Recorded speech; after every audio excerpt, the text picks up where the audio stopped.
To replace the sash lock on a steel security door, begin by removing the handle screws holding the handle in place.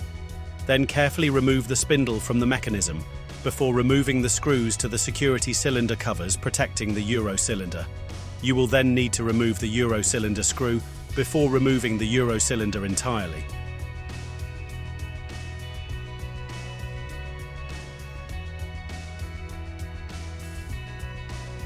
Next, begin unscrewing the sash lock from the main door before removing the sash lock entirely.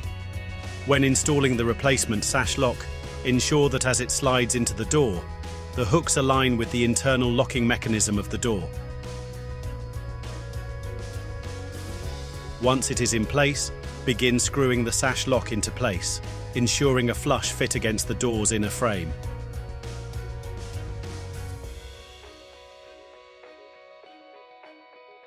The Euro cylinder can now be fitted back into its original position and fixed with the Euro cylinder screw.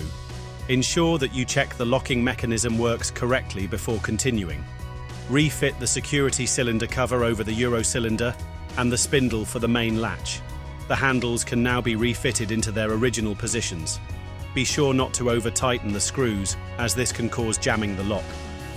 For more information on our available Hooply handles, visit our website at lathams.co.uk.